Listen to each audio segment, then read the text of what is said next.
기적의 주인공이 됩시다. 우리가 매주 수요 예배를 통해서 기적에 대한 성경에 나오는 기사들을 계속 살펴보고 있습니다. 오늘이 14번째 시간입니다. 우리가 한 달이 4주, 5주 있는데 여러분 14번 했으면 몇 달 한 겁니까? 계산이 안 되시죠? 너무 복잡한 계산이라. 우리가 지금 계속 몇 달 동안 이 기적의 말씀을 수요 예배마다 보고 있어요. 그러면 내가 기적을 경험해야 될까요? 말아야 될까요? 다 기적을 경험했는 줄로 믿습니다. 목사님, 저는 아무 기적도 하나님이 안 해주신던데요. 그렇게 또 생각할 수도 있습니다.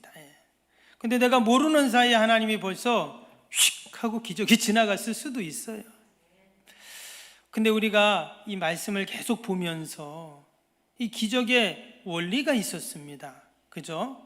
그래서 우리가 그 원리를 생각하고 주님이 왜 기적을 행해 주셨는지, 또 기적을 통해서 우리에게 말씀하시는 것이 무엇인지를 우리가 늘 기억하고, 우리의 삶의 연장에 하나님이 베푸시는 그 기적을 내가 꼭 기억하고 우리도 경험하는 여러분 그러한 은혜와 복이 있기를 축복합니다. 오늘은 마가복음 7장에 나오는 귀 먹고 말 못하는, 여기는 말 더듬는 자 이렇게 지금 나왔는데, 말을 더듬는다는 말은 단순히 그냥 뭐 이렇게 더듬는다는 의미보다는 원어를 보면 말을 못하는 그런 사람입니다. 듣지도 못하니 당연히 말도 못하죠. 근데 이 사람이 예수님을 만나서 고침을 받는 기적을 경험했습니다. 예수님이 그에게 무슨 약을 준 것도 아니고 수술을 한 것도 아니에요.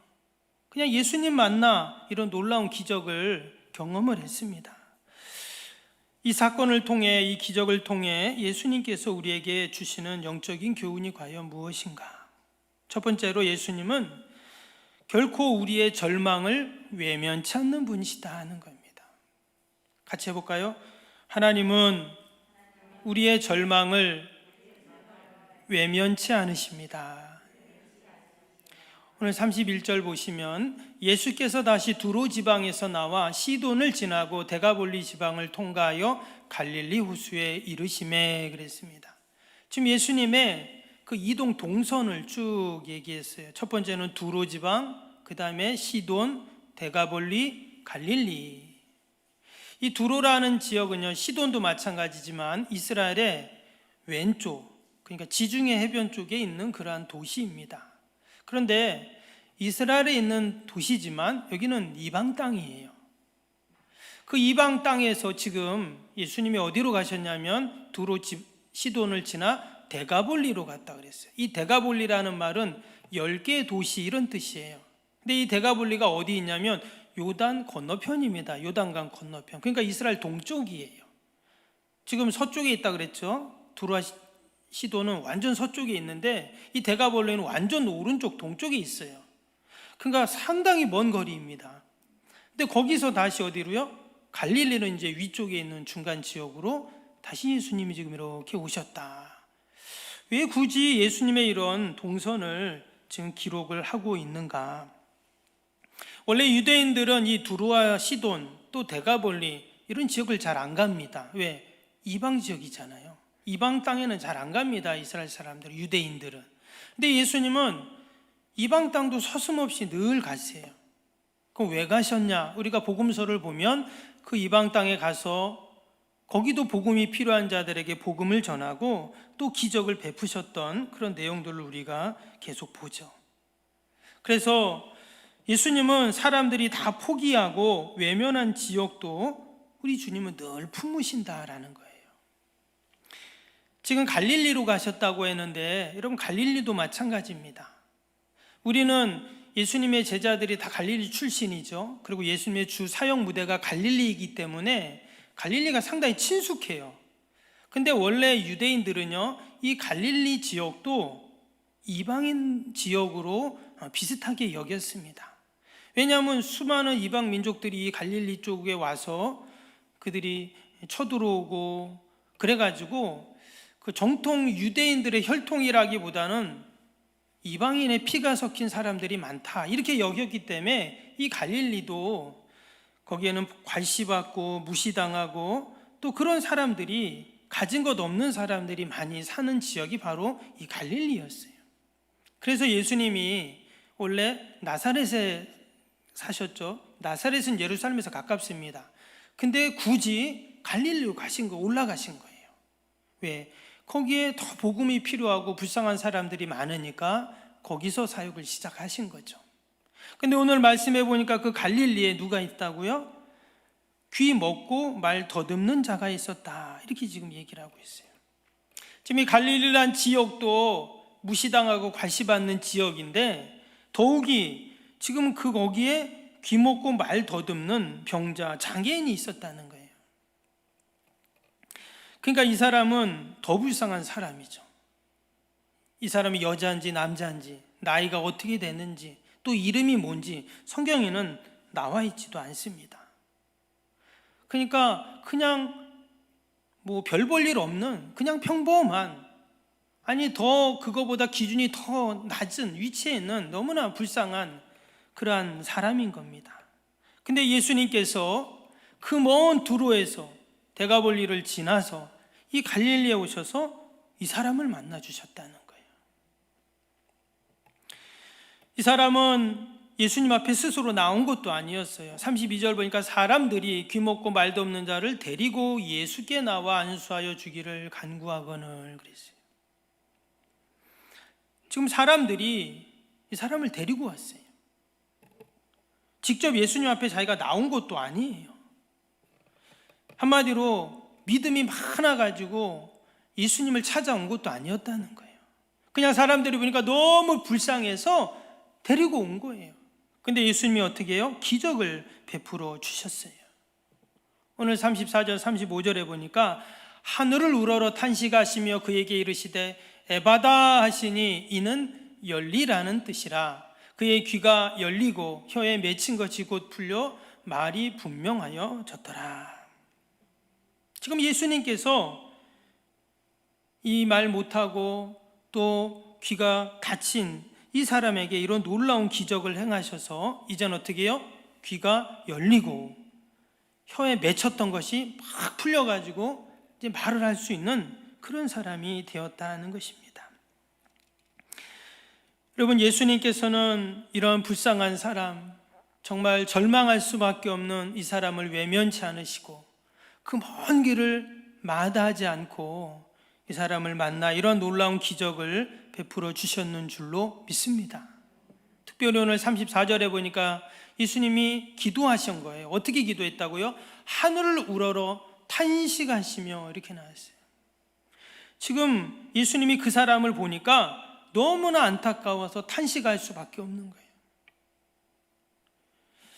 예수님이 탄식할 정도로 이 사람은 그런 절망적인 상황에 있었다라는 것입니다. 여러분, 우리 어르신들도 보면 좀 잘 안 들리시는 분들이 계세요. 그렇죠? 연세 드시면 그렇잖아요. 그런데 이 사람은 아예 듣지 못합니다. 말도 못해요. 그러면 의사소통이 잘 안 되고 하니 어떤 사람들과의 관계성이 온전할 수가 없죠. 사회생활 제대로 할 수 없을 겁니다. 만약 이 사람 나이가 20이라고 하면 지난 20년 동안 아무것도 듣지도 못하고 말도 못했던 사람이죠. 만약 이 사람 나이가 40이었다면 지난 40년 동안 이런 고통을 당한 거고 60, 80이라면 그 60, 80년 동안 이런 고통을 당한 것입니다. 더욱이 세상의 소리, 사람의 소리만 못 듣고 또 말 못한 것뿐만 아니라 하나님의 말씀을 듣고 싶지만 하나님의 말씀도 들을 수가 없어요. 그래서 예수님은 이렇게 탄식한 겁니다. 하나님을 향해서 큰 소리로 찬양하고 싶지만 그렇게 찬양할 수도 없어요. 소리질러 하나님께 부르짖고 기도하고 싶지만 그것도 안 돼요. 들리지도 않아요. 얼마나 불쌍한 사람입니까? 근데 사람들은 이 사람을 보고 뭐라고 생각하냐면 도대체 무슨 죄를 지었길래 듣지도 못하고 말하지도 못하는 저런 천벌을 하나님께 받았을까? 이렇게 율법적으로 정죄를 했다는 거예요, 당시에는. 근데 예수님께서 이 사람을 만나 주셔서 그의 절망을 외면치 않으시고 이렇게 기적을 베풀어 주셨는 줄로 믿습니다. 여러분, 우리는 어떻습니까? 내가 찬양하고 싶을 때 마음껏 하나님을 찬양할 수 있고, 내가 기도하고 싶을 때 마음껏 하나님께 기도할 수 있고, 또 내가 하나님 말씀 듣기를 원하면 언제든지 들을 수 있는 것, 여러분, 이것이 축복이고 은혜인 줄로 믿습니다. 근데도 찬양도 안 하고 기도도 안 하고 말씀도 듣지 않으려고 하고, 여러분, 만약에 이 성경 오늘 마가복음 이 7장에 있는 이 듣지 못하고 말 못하는 사람이 이 성경에서 툭 튀어나왔다면 그 사람 보고 뭐라고 할까요? 잘났어 정말 이럴 거야. 나는 그렇게 찬양하고 싶어도 못하고, 그렇게 기도하고 싶어도 못하고, 그렇게 하나님 말씀을 듣고 또 듣고 싶은데도 한마디도 못 듣는데 다 할 수 있으면서 뭐하냐 그러지 않겠어요? 여러분, 그래서 우리는 너무나 큰 은혜를 받고 또 복된 자인 줄로 믿습니다. 그래서 예수님이 이 사람을 보자마자 너무나 안타까웠던 거예요. 그래서 탄식하셨어요. 이처럼 예수님은 절망할 수밖에 없는, 아니 절망이 뭔지도 모르는, 표현할 수도 없는 그 사람을 만나 주셔서 이러한 놀라운 기적을 베풀어 주셨는 줄로 믿습니다. 저와 여러분들에게도 하나님께서 찬양할 수 있는, 기도할 수 있는, 또 말씀을 들을 수 있는 여러분 이러한 은혜를 주신 것들이 여러분 다 복인 줄로 믿습니다.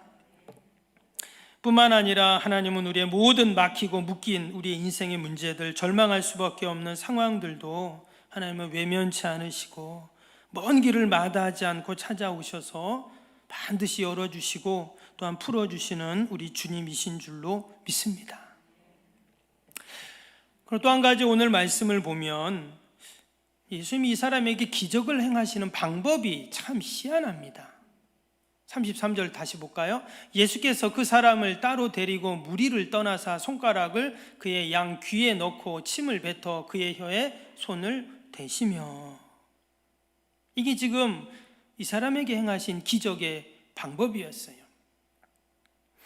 예수님은 말씀 한마디로 천지를 만드신 성자 하나님이십니다. 근데 그런 하나님께서 지금 어떻게 한 거예요? 양 손가락으로 귀에다가 이렇게 넣고, 그 다음에 어떻게 해요? 그 사람의 침을 뱉어가지고 그 혀에다가 손을 댔다. 여러분, 이게 너무 좀 이렇게 미신적이고 주술적이고 마치 장난 같은 그러한 이 행동이잖아요. 여러분, 지금 이 사람이 듣지도 못합니다. 말도 못합니다. 만약에 이렇게 했는데 아무 일도 안 일어났으면 어떻게 되겠어요? 내가 듣지도 못하고 말도 못한다고 사람을 무시해도 유분수지, 이게 지금 뭐 하는 거야? 이러지 않았겠어요? 이 귀가 열리고 말을 했으니 다행이지. 근데 예수님이 왜 이렇게 하셨을까 하는 거예요. 저는 예전에 이 말씀을 읽을 때마다 왜 예수님이 이런 방법으로 하셨을까, 이게 궁금했어요. 우리가 지난번에 나인성 과부 아들 살리는 것도 보았지만, 그때는 어떻게 청년아 일어나라, 그러니까 죽은 사람이 일어났어요. 나사로는 무덤에 들어간 지 3일이나 됐는데 나사로야 나와라 그러니까 또 걸어 나왔잖아요. 그런데 지금 이 사람은 그 정도도 아니잖아요. 근데 희한한 방법으로 지금 살립니다. 해결해 주세요, 문제를. 밑에 34절에 보면 예수님이 에바다 이렇게 말씀을 하셨어요. 그러면 말씀만 하셔도 되는데 지금 오늘 33절에 이런 희한한 방법으로 기적을 행해 주셨습니다. 당연히 예수님 마음이죠. 이렇게 하든 말든 건 예수님 마음인데, 지금 환자 입장에서, 이 병자 입장에서 보면 참 기분 나쁠 수가 있어요. 침을 뱉어가지고 혀에다 손을 대고, 여러분 옆 사람이 내 혀에다가 손을 댄다고 생각해 보세요. 이게 뭐 하는 거예요? 그러지 않겠어요? 근데 오늘 말씀을 보면 우리 지난번에 요한복음 9장에 앞을 못 보는 맹인, 그때도 어떻게 했습니까? 예수님이 땅에다 침을 뱉고 흙을 인이게 갖고 그 사람 눈에 발랐단 말이에요. 그러면 실로암 연못에 가서 씻어라. 그래서 깨끗하게 됐잖아요. 근데 그때도 마찬가지고 오늘 이 마가복음 7장에 나오는 못 듣고 말 못하는 사람도 마찬가지고 예수님의 이러한 이상한 행동에 아무런 반응을 안 한다는 거예요. 지금 뭐 하는 거냐고, 이게 뭐냐고, 이런 게 없어요. 그냥 가만히 있다는 거예요. 아무런 불평이 없습니다. 다른 말로 하면 이것은 인정했다는 거잖아요. 예수님이 그냥 하시는 대로 인정했다는 거예요. 여러분, 예수님이 일하시는 대로 내가 인정하는 게 뭘까요? 이게 믿음입니다. 아니, 왜 이렇게 하십니까? 이거는 믿음이 아니죠. 불신이죠. 근데 예수님이 하시는 대로 그냥 가만히 있다는 말은 그게 바로 예수님을 믿고 있다 하는 것입니다. 분명히 이성적으로, 경험적으로, 지식적으로는 이해가 안 되는 그러한 행동이지만 주님을 믿고 따라가니까 기적을 경험한 것입니다.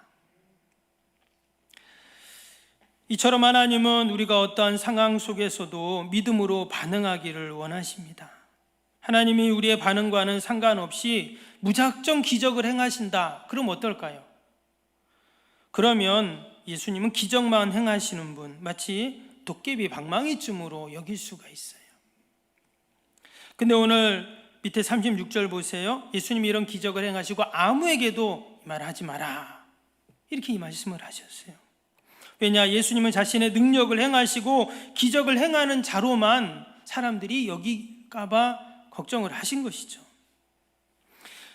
이전에도 말씀드린 것처럼 기적은 과정이지 결코 결과가 아닙니다. 중요한 것은 그 기적 이면에 있는 하나님의 계획, 뜻이 있다라는 거예요. 절대 기적이 전부인 양 여겨서는 안 된다 하는 겁니다. 동일하게 우리가 다 기적을 경험하길 원합니다. 우리의 자녀에게 기적이 일어나길 원해요. 지금 우리의 삶의 연장에 하나님 좀 기적을 베풀어 주세요. 우리가 이렇게 기도를 하는데 왜 기적을 일으켜 주셔야 하는가? 라고 우리가 질문을 해봐야 합니다. 하나님의 분명한 계획과 뜻이 그 안에 담겨 있다 하는 것이죠. 그러면 과연 지금 이 기적의 이유가 무엇이었는가? 오늘 말씀을 보면은요, 32절 다시 보겠습니다. 사람들이 기먹고 말 더듬는 자를 데리고 예수께 나와 안수하여 주기를 간구하거늘 했습니다. 여기 보니까 사람들이 어떻게 해요? 예수님께 안수하여 주기를, 그러니까 안수 기도해 주기를 간구 원했다 하는 거예요. 지금 사람들은 예수님이 기도해 주기를 원했습니다. 그래서 예수님이 어떻게 했어요? 하늘을 우러러 탄식하시며 그랬어요. 예수님이 기도하신 거예요. 즉 지금 이 기적의 현장은 어떤 현장이었습니까? 기도의 현장이었다는 거예요. 여러분, 어디에 기적이 일어날까요? 기도의 자리에서 기적이 일어나는 겁니다. 기도의 현장에 기적이 일어나는 거예요. 그러면 우리가 뭐를 해야 될까요? 기도해야죠. 지금 예수님이 하늘을 우러러 기도하신 거예요. 하나님, 정말 이 사람이 얼마나 불쌍합니까? 하나님께서 그 막힌 귀를 열어주시고 묶였던 혀를 풀어주세요. 이렇게 기도한 거죠. 어떤 기적도 여러분 저절로 이루어지는 기적은 없습니다. 세상 사람들은 기적이네 이렇게 말을 해요. 근데 지금 여기서 나오는 이 기적은 믿지 않는 세상 사람들이 말하는 기적과는 다른 기적입니다. 그것을 우연이라고 말할 수 있겠죠, 세상에서는. 근데 성경에 나오는 기적은 어느 기적도 우연은 없습니다. 다 하나님의 뜻이 있고 계획이 있고 하나님의 역사가 그 안에 있기 때문입니다. 주님이 탄식하셨고 또 사람들이 그 사람을 데리고 와서 함께 기도하기를 원했고 또 주님도 탄식하시고, 여러분 우리가 탄식할 때 성령님이 탄식한다고 했죠? 로마서 8장 26절에 이와 같이 성령도 우리의 연약함을 도우시나니 우리가 마땅히 기도할 바를 알지 못하나 오직 성령이 말할 수 없는 탄식으로 우리를 위하여 친히 간구하시느니라. 탄식으로 우리를 위해 친히 기도하신다, 이런 말씀이에요. 왜 성령님이 말할 수 없는 탄식으로 우리를 위해 친히 기도하시는가? 우리에게 탄식할 만큼 그러한 안타까운 일들이 많이 있기 때문에 그런 것입니다. 근데 여러분, 성령님의 탄식은 뭐와 연결될까요? 기적과 연결이 됩니다. 오늘 예수님이 탄식하셨어요. 그랬더니 기적이 일어난 겁니다. 성령님이 나를 위하여 탄식하며 기도하신다. 참 놀라운 일이고 너무나 감사한 일이에요. 여러분, 이 시간도 성령님이 우리의 삶을 보시고 정말 탄식할 수밖에 없는 그 상황들을 보시면서 우리를 위하여 친히 중보하시는 줄로 믿습니다. 그러면 나는 뭐 해야 될까요? 성령님은 나를 위해 기도해 주시는데 나도 기도해야죠. 오늘 이 친구를 아니면 이웃을 아니면 가족을 데리고 온 사람들이 있습니다. 그 사람들이 누군지는 모르지만 이 귀먹고 말 더듬는 이 사람을 보고 너무나 안타까웠을 거예요. 그래서 지금 예수님께 지금 데려와서 기도해 달라고 지금 데려왔습니다. 누군가의 도움으로 이 사람은 지금 주님 앞에 나올 수 있었다는 거예요. 저와 여러분도 누군가의 도움으로 이 자리에 나온 겁니다. 여러분, 처음 교회 왔을 때 어떻게 오셨어요? 누군가의 도움으로 왔어요. 저는 저희 부모님 도움으로 교회 왔어요. 여러분은 친구나 이웃이나 가족이나 누군가에 의해서 분명히 왔을 겁니다. 이제 우리는 다른 사람들을 에바다의 주인공이 되도록 우리가 여러분 섬겨야 할 줄로 믿습니다. 우리는 아무런 기적도 내가 경험할 수 없었다면 우리에게 여러분 이러한 에바다의 은혜, 에바다의 믿음, 에바다의 소망을 우리가 가져야 할 줄로 믿습니다. 그러면 반드시 하나님께서 우리에게도 이러한 열리는 축복을 허락해 주실 줄로 믿습니다. 막혔던 것들, 묶였던 것들이 다 열리고 풀리는 이 놀라운 은혜, 아마 이 사람은 이날 이후로 자신의 인생 가운데 또 막히는 게 있거나 또 묶이는 게 있으면 아마 그 현장을 보면서 에바다 외쳤을 거예요. 주님이 하셨던 것처럼. 그러면 저희에게도 우리에게도 이러한 에바다의 기적과 은혜를 날마다 누리는 그런 주인공이 되는 저와 여러분이 되시기를 주님의 이름으로 축복합니다.